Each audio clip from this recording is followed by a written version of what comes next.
남북 분단과 6.25 전쟁 이후 남과 북은 처음으로 같은 문장을 읽었습니다. 하지만 그 문장을 두고 서로 다른 꿈을 꿨습니다. 1972년 7월 4일 서울과 평양 두 곳에서 동시에 발표된 하나의 선언. 그 이름은 7.4 남북 공동성명. 전쟁 이후 처음으로 남과 북이 서로를 대화의 주체로 인정한 사건이었죠. 성명은 단 세 문장으로 구성됐습니다. 자주, 평화, 민족 대단결. 모두가 듣기엔 아름다운 말들이었죠. 그러나 그 말들의 진짜 의미는 각자의 입장에서 전혀 달랐습니다. 남한은 그해 봄 중대한 분기점을 지나고 있었습니다. 박정희 대통령은 이미 유신 체제를 구상 중이었고 국민 저항이 점점 거세지고 있었죠. 그는 국민이 납득할 외교적 성과를 원했습니다. 그때 북한이 비밀 접촉을 제안해 왔습니다.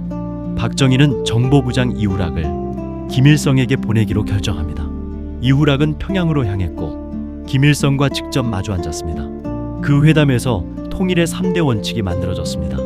그리하여 7월 4일 서울과 평양에서 동시에 선언이 발표됩니다. 그 문장 속에는 전쟁과 분단 이후 처음으로 등장한 약속이 담겨 있었죠. 하지만 그건 진짜 약속이었을까요? 북한은 이 성명을 체제 선전에 활용했습니다. 남조선 괴뢰가 먼저 손을 내밀었다고 발표했죠. 남한은 이 성명을 국내 여론을 무마할 수단으로 사용했습니다. 평화를 위한 외교적 성과라며 박정희 정권의 정당성을 강조했습니다. 같은 문장을 읽고도 남과 북은 정반대의 이야기를 만들어낸 겁니다. 그 문장은 평화가 아니라 해석의 전쟁을 촉발시켰습니다. 국민들 사이에선 혼란이 퍼졌습니다. 정말 통일이 되는 거야? 이게 진짜 대화야? 아니면 속임수야?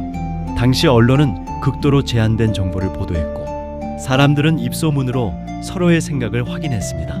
하지만 어느 누구도 그날이 역사의 전환점이 될 거라고는 믿지 않았습니다. 그렇다면 왜 그 문장은 그렇게까지 주목받았을까요? 그것은 총이 아닌 문장으로 처음으로 서로를 바라봤다는 사실 때문입니다. 그리고 그건 한 민족의 역사에서 너무 오랜만에 찾아온 감각이었죠. 아버지는 그날 신문을 접고 말없이 창밖을 보셨어요. 말을 꺼내지 않았지만 그 눈빛엔 무언가 맴돌고 있었습니다. 저놈들이 말은 잘하네. 그 말이 겨우 한마디 나왔죠.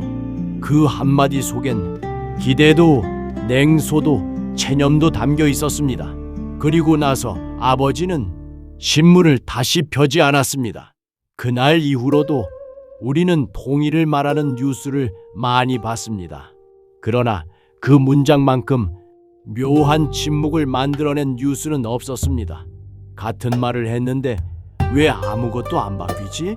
그게 제가 처음으로 가졌던 질문이었습니다. 그리고 지금도 그 질문은 완전히 사라지지 않았습니다. 7.4 공동성명은 많은 최초를 남겼습니다. 남북 최초의 공동문서, 최초의 3대 통일 원칙, 최초의 동시 발표. 그러나 동시에 최초의 동상이몽이기도 했습니다. 각자의 정치적 필요를 위해 같은 문장을 내세웠던 그날, 남한은 체제 정비에 박차를 가했고 북한은 내부 통제를 더욱 강화했습니다. 공동성명은 현실을 바꾼 게 아니라 의도를 감춘 가면이 되었죠. 하지만 그렇다고 해서 그날의 의미마저 부정할 수 있을까요? 그날 이후로 남북 사이엔 문장으로 말하는 외교가 생겨났습니다. 1991년 남북 기본 합의서, 2000년 6.15 공동선언, 2018년 판문점 선언.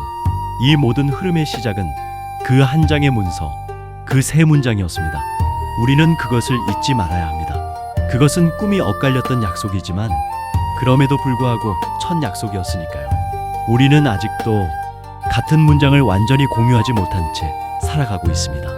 서로 다른 뉴스, 서로 다른 단어, 서로 다른 해석. 하지만 언젠가는 같은 꿈을 꿀 수 있는 문장을 다시 한번 함께 읽을 수 있기를 바랍니다. 그날의 문장이 그 출발점이 될 수도 있었겠죠. 혹은 아직도 그 시작선 어딘가에서 우리가 머뭇거리고 있는 것인지도 모릅니다. 7.4 공동성명은 완벽하지 않았습니다. 오히려 허점 많고 정치적 계산이 가득한 선언이었습니다. 하지만 역사는 그럼에도 불구하고 시작된 첫걸음을 기록합니다. 그 문장은 진실이 아닐 수 있습니다. 그러나 시도였던 것은 분명합니다. 우리는 그 시도조차 못했던 시간을 너무 오래 살아왔으니까요. 어쩌면 지금 필요한 건 더 좋은 문장이 아니라 그 문장을 믿고 다시 꺼내 읽을 용기일지도 모릅니다. 역사는 묻습니다. 그들이 쓴 문장은 같았지만 마음은 같았느냐고. 역사 속 오늘 디스남이었습니다.